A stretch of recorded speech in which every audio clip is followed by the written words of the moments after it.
Merci. Donc, bonjour à tous. Donc, je suis très honorée d'ouvrir cette séance concernant les ressources naturelles et environnement, donc, en particulier donc, les ressources en eau et donc, plus spécifiquement donc, la qualité de l'air. Donc, des biens communs à des ressources de valeur. Donc, la question aujourd'hui est de savoir quelles sont les recherches et qu'il faut donc développer en ce secteur-là pour répondre aux besoins industriels et également répondre à la demande sociétale. Donc l'objectif de ma présentation ce matin est de voir avec vous quels sont les contextes et enjeux relatifs à la ressource en eau et en particulier la gestion de cette ressource, et ensuite voir également avec vous la pollution et la qualité de l'air, voir comment ces deux thèmes ont effectivement des enjeux qui sont communs, des questions scientifiques qui sont également communes. Donc, en ce qui concerne les challenges pour la recherche, en réponse à des besoins, je le disais, industriels et sociétaux, je mettrai donc l'accent sur la nécessité de développer des approches transdisciplinaires, de développer des approches plutôt préventives que curatives, et également en termes de gestion des ressources, intégrer des aspects sociaux et territoriaux en complément des approches que nous connaissons plus scientifiques ou technologiques. Et ensuite je verrai nous verrons ensemble quel est le positionnement de la recherche développé dans ces deux secteurs au niveau de l'ensemble de l'IMT. Donc par avance je m'excuse par rapport à mes collègues de l'IMT. Je n'ai pas connaissance forcément de l'ensemble du paysage et du panorama en matière de recherche. Donc si j'ai oublié quelques items ou quelques thèmes, vous voudrez bien m'en excuser par avance. Donc l'eau n'est pas un bien marchand comme les autres, mais un patrimoine qu'il faut protéger, défendre et traiter comme tel. Donc c'est effectivement l'objet de la directive européenne qui a été promulguée en 2000 et ensuite déclinée en droit français pour qu'on puisse avoir une application opérationnelle de cette directive. Donc en termes de gestion durable de la ressource en eau, eh bien, pour gérer cette ressource, il faut effectivement prendre en compte des forçages climatiques en l'occurrence, tout ce qui est inondation, réchauffement climatique, et également les conséquences qui vont avec ces réchauffements, tout ce qui est problème de sécheresse, et de problématiques de disponibilité de la ressource. Pour bien sûr certaines régions du monde, la raréfaction de la ressource était effectivement un enjeu crucial et primordial. Et bien sûr l'aspect quantitatif, la mobilisation de cette ressource est bien évidemment un enjeu important. Mais il faut également tenir compte de l'aspect qualitatif, qui est également un challenge important, en particulier vis-à-vis de la qualité des eaux de consommation, au travers des problèmes de potabilisation, et on verra tout à l'heure également la problématique des polluants émergents. Donc dans ces conditions, il faut bien évidemment préserver, protéger cette ressource vis-à-vis des impacts anthropiques qui sont multiples, pollution urbaine, industrielle et pollution diffuse agricole. Donc en ce qui concerne la gestion de la ressource, je vous propose d'aborder cette thématique-là sous deux angles. Tout d'abord, la ressource, comme on vient de voir, qui est un patrimoine commun à partager, à préserver en fonction des usages et des demandes. Et également une autre vue, un autre angle d'appréciation qui concerne cette fois l'eau comme étant un bien de consommation que l'on va produire, distribuer et ensuite traiter les eaux usées et les renvoyer, les retourner vers le milieu naturel. Et par conséquent, il faut prendre en compte l'ensemble de cette boucle pour pouvoir gérer au mieux et préserver au mieux cette ressource. Alors, en termes de gestion, il y a bien sûr un cadre réglementaire assez compliqué, comme on peut voir sous cette diapositive. Bon, cadre réglementaire qui découle bien sûr d'un certain nombre de réglementations qui sont parfois assez anciennes. Tout ce qui a trait aux effluents d'eau usée urbaine, effluents industriels, tout ce qui est également eau potable. Donc on voit qu'il y a un certain nombre de réglementations plus spécifiques par rapport à des polluants, par exemple les pesticides ou les nitrates.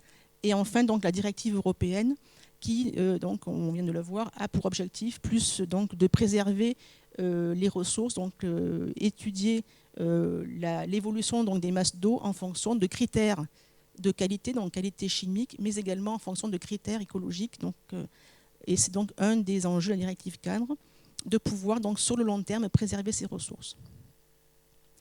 Donc, en ce qui concerne, donc, je disais, le grand cycle de l'eau, comme effectivement on le précise, l'enjeu se situe au niveau donc, des stocks disponibles. Donc là, il y a tout un pan de la recherche qui concerne l'identification et la mobilisation de la ressource. Et ensuite, donc, au niveau de cette ressource, on vient de le voir, donc, la contamination donc, de ces ressources par des contaminants émergents, et en particulier donc, les résidus pharmaceutiques. Mais bon, je ne vais pas trop développer cet aspect-là, puisque donc, Valérie Eke va en parler tout à l'heure. Donc, au niveau en particulier donc, du traitement donc, des eaux usées, il faut également donc, prendre en compte cet aspect de nouveaux polluants émergents, et donc proposer également des solutions qui permettent de réutiliser donc, ces eaux usées comme étant donc, des ressources potentielles pour donc, la consommation. Alors, par rapport à ce panorama, on peut donc identifier des défis scientifiques, des besoins opérationnels, donc notamment sur les contaminants émergents, les effets perturbateurs endocriniens donc de ces contaminants, sur les pathogènes également. Donc là, la question scientifique est de savoir quel est donc l'impact de ces nouveaux contaminants sur le long terme, l'impact donc sur l'environnement et sur la santé, quel est donc le devenir de ces contaminants donc dans les différents compartiments donc de l'environnement, donc l'eau, mais également donc le transfert aux sédiments ou avec le sol. Et se pose donc en particulier donc, des questions scientifiques sur la toxicité de ces contaminants émergents, pas que les contaminants émergents d'ailleurs, mais enfin, tout ce qui est donc contaminants persistants, en particulier donc, sur la toxicité, puisqu'on sait très bien qu'il y a des effets cocktails de ces différents donc, contaminants, et qu'il est difficile donc, d'évaluer précisément la toxicité, en particulier sur le long terme. Donc en termes de besoins opérationnels, donc, on a besoin, bien sûr, d'outils de screening, de surveillance, d'évaluation des risques potentiels donc, engendrés par ces contaminants. Et donc, les développements se font plus spécifiquement sur ce qui est biocapteurs, donc, qui permettent donc, plus précisément d'identifier des composés, des molécules donc, émergentes, et également des biomarqueurs qui permettent donc, de détecter de façon précoce l'impact de ces contaminants sur le milieu naturel. Bon, il y a bien sûr tout ce qui est trait donc, au traitement donc, de ces résidus médicamenteux, et également le développement d'outils de la décision donc, basés sur des systèmes donc, informatiques qui permettent donc d'intégrer ces données, donc qu'elles soient donc physico-chimiques ou donc des données plutôt donc, sur l'état écologique de ces milieux, de façon à pouvoir donc déterminer des indicateurs donc pertinents qui permettent donc, je le disais, d'avoir donc une vision assez précoce de la contamination de ces milieux. Donc de coupler les approches physico-chimiques et les approches donc plutôt basées sur des paramètres des tests biologiques. Donc là encore, on a vu tout à l'heure que donc, ces ressources pouvaient être impactées par des pollutions donc, anthropiques. Et donc là, il y a tout un pan donc, de recherche et d'études qui concernent donc, des scénarios qui permettent donc, de prévoir sur le long terme donc, l'impact de ces changements climatiques ou liés donc, à l'aménagement du territoire et l'impact donc, de ces pressions anthropiques. Donc, pour pouvoir appréhender donc, ces scénarios, il y a donc effectivement besoin de mettre en place des sites d'observation, d'expérimentation, donc par exemple des bassins versants ou des zones d'ateliers, donc au travers desquels on va pouvoir donc valider des modèles de prédiction et surtout donc également acquérir donc des données sur le long terme, de façon à pouvoir donc déterminer ces modèles de prédiction et aussi donc pouvoir donc tester des modèles qui vont donc passer d'une échelle plutôt donc locale ou régionale à des modèles donc plus larges donc au niveau national par exemple. Alors, je le disais tout à l'heure en introduction, je pense que c'est un point donc important en termes de gestion de la ressource, de développer donc des recherches interdisciplinaires intégrant donc la dimension humaine. Donc effectivement, on est plutôt dans le développement donc de recherche donc plus scientifique et technologique, mais au travers donc de nos travaux, on voit tout à fait, en particulier donc en ce qui concerne la gestion de la ressource, le besoin d'intégrer des disciplines plutôt donc relatives aux sciences donc économiques et sociales, de façon à pouvoir appréhender soit le cycle hydrosocial, tout au moins donc un socio-hydro-écosystème, donc intégrant l'ensemble donc de ces composantes économiques, écologiques et sociales, donc en complément donc d'une approche plutôt des sciences de l'environnement. Alors, en ce qui concerne le bien de consommation, donc la filière eau, c'est effectivement structurée donc pour pouvoir donc fournir de l'eau potable et donc pouvoir donc gérer les systèmes d'assainissement. On voit de plus en plus, donc je disais tout à l'heure à l'introduction, des interconnexions avec ce qu'on appelle le petit cycle de l'eau et la gestion donc plus large des ressources. Et donc le développement actuellement donc se centre sur l'intégration donc des technologies de l'information pour donc améliorer la gestion de ces réseaux et donc gérer donc au mieux les différents usages. Donc en termes de besoins, mais là encore on a besoin de démonstrateurs, me semble-t-il, qui permettent donc justement de démontrer donc l'efficacité donc de ces nouvelles approches dans des conditions opérationnelles, de démontrer donc la faisabilité technique et économique. Et c'est en particulier donc le cas donc, pour des démonstrateurs, par exemple dans le sud de la France, donc à Moguio, qui donc au niveau de la réutilisation des eaux usées vont justement étudier l'ensemble de la filière, donc traitement des eaux usées, traitement et ensuite donc réutilisation de ces eaux usées pour des fins agricoles par exemple. En termes donc d'innovation sur les services donc de l'eau d'assainissement, donc actuellement je dirais le modèle donc le plus classique qui est utilisé donc en France concerne donc une distribution par une infrastructure centralisée. Actuellement donc les développements sont dans des approches plus donc sur des solutions donc distribuées. Et donc on parle actuellement plutôt de smart water, donc l'utilisation des usines donc d'épuration dans les villes durables. Et là encore, on voit donc le lien avec donc les TIC, donc tout ce qui est donc gestion de réseaux intelligents. Et bien sûr, en ce qui concerne donc les eaux usées, donc j'en parlais tout à l'heure, et bien en France, un des problèmes, donc le frein réglementaire qui ne permet pas justement un développement de ce marché. Au niveau donc des besoins métrologiques, donc là on va développer donc plutôt donc des réseaux de capteurs communicants dans tout ce qui est télédétection et avec un contrôle donc centralisé de ces capteurs pour donc différentes applications, soit au niveau donc de gestion de l'assainissement, soit au niveau des ressources. Et les développements donc sont plus concentrés sur des systèmes donc miniaturisés, autonomes. Et on voit donc des transferts de technologies, donc des sciences de biotechnologie, nanotechnologie, mais également, donc je le disais tout à l'heure, l'intégration donc de technologies de l'information, donc des systèmes donc permettant de développer plutôt des outils de la décision à partir donc des données obtenues par ces différents capteurs. On a bien sûr aussi donc des développements en termes de systèmes d'alerte pour la prévision donc, et la prévention des ressources, des risques naturels et des impacts anthropiques. Donc c'est ce que je viens donc de vous présenter, bien sûr très, très succinctement et très rapidement. Ces enjeux, donc ces challenges sont tout à fait donc, en corrélation avec donc, les feuilles de route donc, des pôles de compétitivité en particulier. Donc je remercie d'ailleurs donc, Michel Lutan, donc, qui est président du pôle compétitivité eau, d'avoir accepté de participer à notre séminaire aujourd'hui. Donc nous travaillons en collaboration donc, avec les pôles de compétitivité, donc, ce qui permet effectivement de développer un partenariat recherche et besoins donc, industriels et besoins sociétaux.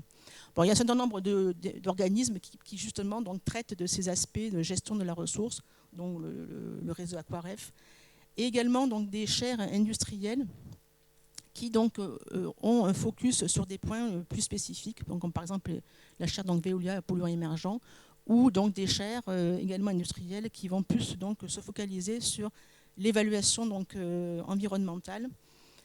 Et donc également, je souligne ici donc, l'Institut montpelliérain de l'eau et de l'environnement qui comprend donc, justement l'ensemble de ces problématiques donc, liées à la gestion de l'eau en intégrant donc, les aspects de modélisation, les aspects donc, de détection, les aspects donc, de gestion de cette ressource. Alors pour présenter donc, par rapport à cette problématique-là, donc les recherches qui sont donc menées donc, au niveau de l'IMT, tout au moins de ce que j'en connais, donc, sont bien sûr donc, positionnées sur, je le disais, l'identification et la mobilisation de la ressource, donc tout ce qui est trait aux géosciences, modélisation, également donc, aux problèmes d'inondation et de sécheresse. Le développement, j'en ai largement parlé, donc, de systèmes d'information. L'étude des filières de réutilisation donc, en prenant en compte les contraintes de qualité par rapport donc, aux différents usages et également donc, une approche ACV, donc évaluation environnementale. Le développement donc, de capteurs, biocapteurs, de réseaux de capteurs, donc réseaux de capteurs distribués. Donc on verra qu'également cette même approche est donc également développée donc, au niveau de la qualité de l'air. Les contaminants émergents et également donc, une approche territoriale de la gestion de ces ressources. Alors la pollution, j'ai choisi effectivement de faire deux volets, pollution de l'eau, pollution de l'air. Moi j'aurais pu également présenter les choses de façon parallèle, mais au niveau de la pollution donc, de l'air, pollution atmosphérique et qualité de l'air, en fait j'ai repris la définition donc, de la directive cadre que j'ai appliquée donc, à l'air, en disant que l'air n'est pas un bien marchand, tout au moins pour le moment, comme les autres, mais c'est également, donc, comme l'eau, un patrimoine qu'il faut protéger, partager, défendre et donc bien sûr sauvegarder. Alors la particularité de la ressource en air par rapport donc, à la ressource en eau, eh bien, c'est qu'on n'a pas donc, les mêmes problèmes de disponibilité, parce que l'air est disponible fort heureusement. Il n'y a pas donc de limitation des stocks. Et par conséquent, il n'y a pas donc de marchandisation de la ressource au sens large. C'est une problématique donc, qui est plutôt ciblée sur la qualité, sur la réduction donc, des émissions et des impacts sur la santé. Et donc, par conséquent, les pouvoirs publics donc, ont mis en place des plans de protection donc, basés sur des réseaux de surveillance. Et donc, ce secteur est plutôt piloté par la réglementation, limitant donc, les émissions de particules, par exemple, ou limitant donc, les contaminants. En ce qui concerne la qualité de l'air intérieur, eh bien là on peut donc considérer que c'est un bien marchand, un peu comme donc l'eau de consommation, puisque dans les atmosphères donc travail ambiante, eh bien là encore il y a donc des problématiques de traitement, d'épuration, de recyclage, et donc c'est un secteur qui est plutôt donc dédié donc au secteur privé, permettant donc de développer des solutions technologiques pour répondre à ces problématiques de qualité d'air intérieur. Alors, concernant la pollution atmosphérique, j'ai retranscrit ici la définition, donc, qui est assez large, qui comprend tous les aspects. Donc, problématique de pollution de l'air, problématique donc, de qualité intérieure, impact donc, sur la santé, impact sur les écosystèmes, et on a donc tout à l'heure parlé en introduction, les problématiques donc, de nuisances olfactives. Donc on peut voir que sur la problématique air, eh bien, la réglementation donc, plus restreinte, donc, loi de 1996, donc, qui a établi des réseaux donc, de surveillance, réseaux de capteurs, et qui a donc précisé ce nombre de polluants atmosphériques donc, à suivre pour donc, vérifier l'évolution de la qualité de l'air. Donc la qualité de l'air, c'est effectivement une préoccupation sociétale. Donc il y a donc, des effets bien sûr donc, sur la population, donc un sentiment de menace sur la santé. Et la qualité en fait, de ces milieux de vie en fait, sont au départ étaient plutôt donc, centrés sur l'exposition de doses importantes dans les ambiances de travail. Et un peu comme pour la problématique eau, eh bien, donc, on a actuellement des problématiques plutôt liées à des faibles niveaux donc de contamination, mais sur une longue période. Donc on retrouve un peu comme pour la problématique eau, ce qu'on appelle la pollution donc chronique sur le long terme, et donc qui pose donc des questions sur justement la mesure et la sensibilité des systèmes de mesure. Donc l'impact sur la santé n'est plus à démontrer. Donc il y a un certain nombre d'études, comme par exemple l'étude INSERM, ou un projet européen qui a donc été mené sur 12 pays européens, dont 9 000 au niveau français, en regardant donc la pollution engendrée par les poussières, les particules et l'ozone. Et juste pour pouvoir fixer un petit peu les idées, donc pour voir l'impact, pas simplement sous l'angle impact sanitaire, mais également sur l'impact économique.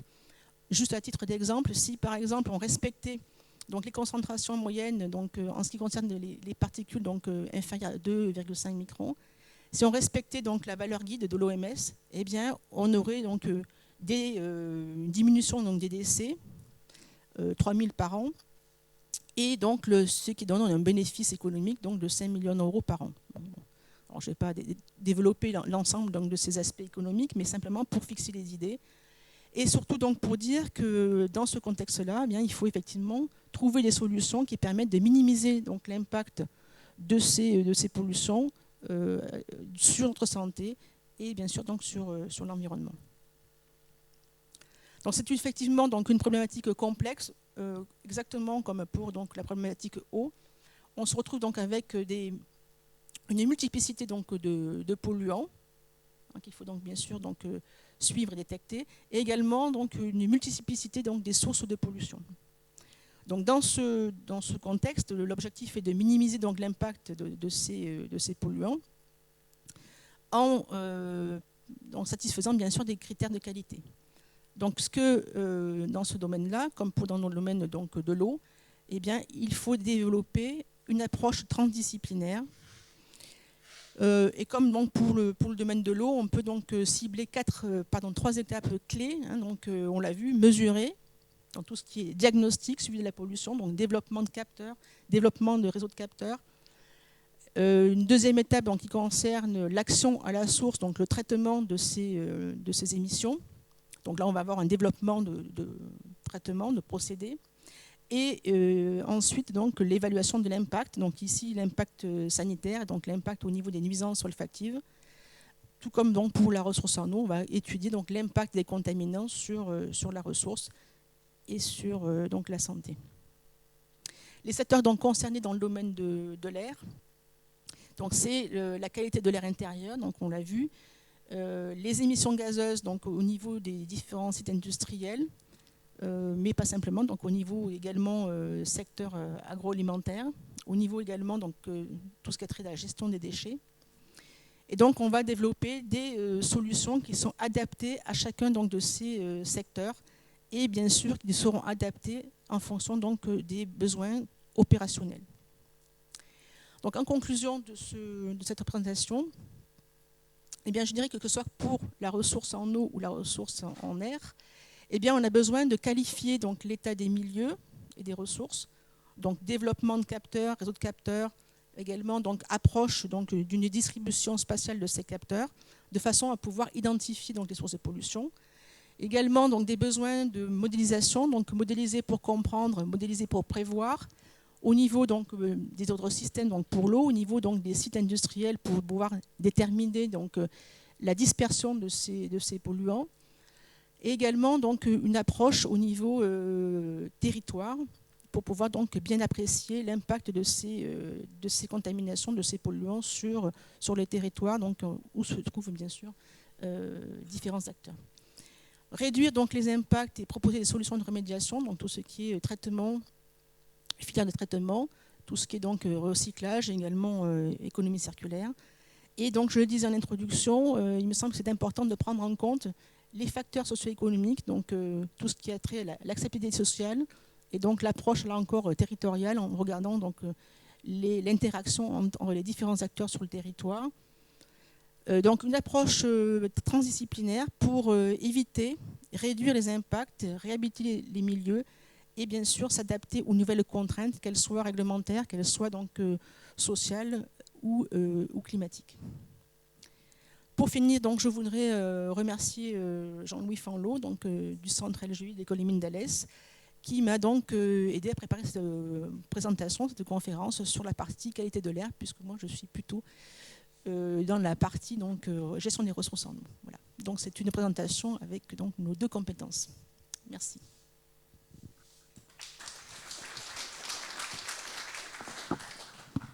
Voilà, merci beaucoup pour avoir planté ce décor et montré quand même que les choses sont assez différentes avec ce qu'on a vu hier. Typiquement, une ressource pétrolière, ce sont pas tout à fait pareil. Voilà, alors si vous avez des questions, des commentaires, on peut commencer. Voilà. Merci pour cette synthèse très intéressante. On voit qu'il y a vraiment des volets multiples et très importants. Combien de personnes au centre donc, des mines d'Alès travaillent sur ces 2 domaines? On a un peu de mal à voir comment... Alors, non, là, j'ai pris ma casquette IMT. Donc, effectivement, l'école des mines d'Alès, nous sommes donc laboratoire environnement où on est à peu près... combien on est 25, 30 enseignants chercheurs. Donc, au global, on va être à peu près 50, 60 donc, permanents. Mais donc là, aujourd'hui, je n'ai pas présenté la recherche à l'école des mines d'Alès. J'ai essayé donc de présenter donc, les différentes approches qu'on développe donc, au niveau du réseau donc, IMT. Comme je disais tout à l'heure, tout au moins de ce que j'en connais. Donc, effectivement, j'ai pu... On sait très bien avoir une fibre plus orientée sur ce qui se fait à l'école des mines d'Alès, puisqu'effectivement, je travaille à l'école des mines d'Alès. Voilà. D'accord, donc vous avez d'autres équipes dans tout à fait, oui. l'ensemble IMT qui travaillent sur ces donc, sujets. Effectivement, sur cette problématique-là, il y a bien sûr l'école des mines de Nantes, l'école des mines d'Albi, Douai, Saint-Étienne. Donc voilà, c'est quand même assez réparti sur l'ensemble des écoles qui sont présentes ici. Donc on verra tout à l'heure d'ailleurs dans les différentes présentations que nos collègues donc, de l'école des mines de Saint-Étienne, de Nantes, donc, vont effectivement présenter leurs travaux dans cette problématique de gestion des ressources. Et vous avez abordé les problèmes de pollution, de l'eau, les perturbateurs endocriniens, etc. C'est des choses que vous faites, sur lesquelles vous êtes impliqué en partenariat avec des médecins, des équipes de toxicologie, ou bien c'est des sujets que vous avez cités parce qu'ils sont importants et que vous prenez en compte sur, par exemple, les méthodes de séparation, etc. Les 2, c'est-à-dire que, effectivement, je pense que c'est une problématique qui effectivement est toujours d'actualité concernant les perturbateurs endocriniens. Au niveau donc, de l'école des mines d'Alès, je vais en parler de l'école des mines d'Alès parce que c'est ce que je connais. Donc effectivement, on a donc, travaillé sur les effets donc, oestrogéniques de ces composés en partenariat avec d'autres équipes donc, qui sont plutôt sur Montpellier, donc en particulier les équipes qui se trouvent dans l'Institut montpelliérain de l'eau et de l'environnement. D'accord. Merci. Moi, j'avais une question qui s'apparente beaucoup à celle de Jacqueline, c'est-à-dire savoir où commence, sur l'écotoxicologie par exemple, où est-ce que vous vous arrêtez, où est-ce que des partenaires prennent le relais, donc en termes de biodisponibilité, mais également en termes de santé, justement. Alors, à ma connaissance, on ne fait pas d'écotox. On va plutôt donc regarder des effets, donc, par exemple, oestrogéniques. Mais on ne fait pas d'écotox. Bon, ça, c'est des équipes qui sont plutôt donc, au niveau de l'IRSTEA, donc en particulier donc, à Lyon, qui sont très réputées dans ce domaine-là. Et donc, nous, on va plutôt développer des tests qui vont permettre d'apprécier la toxicité potentielle ou donc des effets spécifiques. Voilà, si je peux me permettre de rajouter un tout petit quelque chose, au moment où donc, on a monté le programme de ce colloque, c'est vrai que la session sur l'eau et l'air, c'est celle où on avait identifié pratiquement des équipes dans toutes les écoles. C'est vraiment un sujet très très transversal, et donc on le voit bien d'ailleurs par les orateurs qui viennent vraiment de toutes les écoles. Et en particulier aussi, je vous engage à regarder les posters, parce que là aussi, finalement, moi je pensais qu'on obtiendrait quelque chose d'assez équilibré au niveau des posters. Cette session-là, c'est là où nous avons pratiquement la moitié des posters. Donc ça montre bien que c'est un sujet qui est relativement diffus. C'est-à-dire qu'il y a certaines équipes qui sont vraiment où c'est leur cœur de métier, mais il y en a beaucoup aussi où c'est un petit peu en marge, mais qui apportent leur technique et qui font avancer les connaissances sur ces sujets-là. Donc voilà, donc il faut prendre tout ça en compte. C'est horriblement difficile, parce que j'allais dire, on ne sait jamais comment compter les gens, si c'est leur cœur de métier ou pas, des gens qui font de l'observation de la Terre, est-ce qu'ils rentrent dedans ou pas, a priori on les compte plutôt du côté du numérique, etc. Voilà. Allez, Chantal. Oui, donc Chantal Defouquet, École des mines de Paris. Vous avez parlé de besoin de modélisation en qualité de l'air, mais vous savez que l'INERIS travaille depuis assez longtemps sur ces questions de modélisation, notamment en relation avec le LCSQA, le laboratoire centralisé d'estimation de la qualité de l'air, et avec les ASQA, donc les associations agréées. Et quels sont, d'après vous, les besoins qui ne sont pas encore couverts en modélisation, et notamment concernant les méthodologies de l'INERIS? Bien, donc là, sur la qualité de l'air, je l'ai dit en introduction, donc c'est effectivement pas très exactement mon domaine de compétences, mais donc on verra tout à l'heure dans une présentation donc, qui va suivre, donc justement en termes donc d'identification de la source de pollution et donc la dispersion de cette pollution, l'approche donc de distribution donc des capteurs donc sur un site, et ensuite donc l'intégration donc de ces données dans des systèmes d'information donc permet effectivement de voir comment donc évolue cette pollution, quelle est donc exactement la source donc sur un site industriel, donc on verra tout à l'heure la source donc qui est effectivement présente et qui permet donc de mieux gérer le site. Bon, très honnêtement, je ne vais pas faire un discours langue de bois. Je n'ai pas donc de réponse dans ce domaine-là, parce que c'est pas mon domaine de compétence. Mais bon, bien sûr qu'effectivement, on connaît bien donc l'INERIS, et donc on a effectivement des collaborations donc dans ce domaine-là. Bon, je pense que tout à l'heure mes collègues donc qui sont donc plus dans le domaine donc de la qualité de l'air et la dispersion donc de polluants atmosphériques vont éventuellement répondre.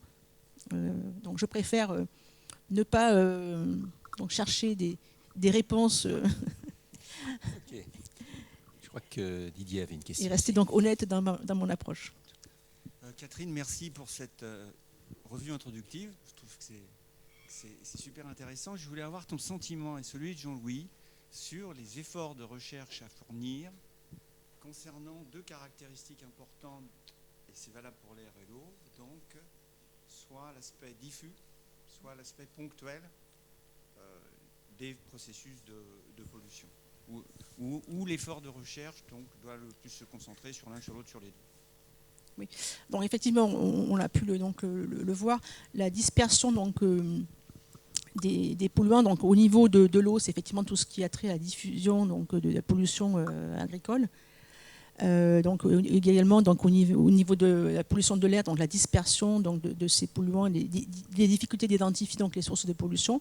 Et donc dans les deux aspects, je pense qu'effectivement c'est l'approche donc spatialisation donc des capteurs, spatialisation donc de la donnée, donc données distribuées qui permettent de mieux appréhender donc la source de pollution en amont, et ensuite donc de pouvoir concentrer les efforts sur ce qu'on appelle en anglais le hotspot, et ensuite donc proposer des procédures donc de gestion de traitement par rapport donc à ces sources de pollution qui sont identifiées. Donc c'est vrai qu'au niveau pollution diffuse, c'est effectivement donc plus compliqué, mais donc sur un bassin versant par exemple, on peut tout à fait donc disposer des capteurs. Donc je n'ai pas parlé donc ici de capteurs passifs donc sur lesquels donc on travaille donc également l'école des mines d'Alès, et qui ont donc tout l'intérêt de pouvoir être distribués donc sur par exemple un bassin versant, et ensuite donc de pouvoir identifier plus précisément les sources de pollution, et également on n'a pas parlé, mais les produits de dégradation de ces différents contaminants.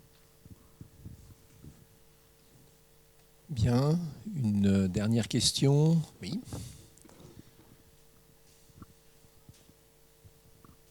Oui, vous avez insisté sur l'aspect de transdisciplinarité au début et à la fin de votre exposé. Et à l'intérieur de l'exposé, vous avez parlé d'interdisciplinarité. Est-ce que vous faites des nuances entre ces deux termes ? C'est une bonne question. On va commencer par l'interdisciplinarité. Bon, ça, effectivement, on s'est travaillé dans le domaine de l'environnement, donc sur la pluridisciplinarité, l'interdisciplinarité, puisqu'effectivement, on voit bien qu'on a besoin de compétences au niveau donc sciences de l'environnement, au niveau donc écologie, au niveau économie. Et donc interdisciplinarité, c'est effectivement donc pouvoir développer donc des axes de recherche qui sont interdisciplinaires de façon à pouvoir donc proposer des solutions, des modèles par exemple qui puissent donc servir à d'autres aspects, d'autres pans de la recherche. Voilà, et un dernier remords. Merci. Alors, merci pour cette présentation qui est très, très vaste et qui permet de cerner l'ensemble du problème. Vous avez évoqué les problèmes socio-économiques. Est-ce que vous avez déjà une méthode pour en tirer les conséquences sur le choix des thèmes? C'est-à-dire, est-ce que le poids de l'économie ou des aspects sociaux guide le choix des thèmes de recherche? C'est-à-dire, pourquoi faire plus de recherche sur le traitement des odeurs que sur les résidus de médicaments ou l'inverse? Est-ce que ça permet à la fin de faire des choix de priorité et de moyens mis en œuvre? Ou est-ce que pour le moment, c'est une première approche? Alors, donc, au travers, je dirais, c'est une expérience tout à fait personnelle, donc au travers de projets, en particulier d'un projet européen dont j'ai eu l'occasion de coordonner justement sur l'application de la directive cadre. Donc on avait une approche, je dirais, très sciences de l'environnement, très scientifique, où donc on a proposé des nouveaux outils de surveillance, on a proposé donc des systèmes d'information. Et puis je me suis donc aperçu que pour valoriser l'ensemble de ces recherches, on avait besoin effectivement d'une approche socio-économique et d'un retour donc justement des besoins au niveau vraiment des gestionnaires. Et c'est cet aller-retour entre donc la partie, je dirais, développement scientifique et des approches socio-économiques qui font évoluer, je dirais, donc les centres d'intérêt, donc évoluer donc également les actes de recherche. Et donc au niveau donc également approche territoriale, on sait que sur un territoire, lorsqu'on a en particulier par exemple la partie donc reuse, on va donc développer des systèmes de traitement, mais derrière donc il faut prévoir la filière de réutilisation, et là il y a effectivement toute une partie socio-économique qui me paraît donc tout à fait importante et qu'il faut également savoir évaluer et pouvoir donc intégrer dans une approche globale.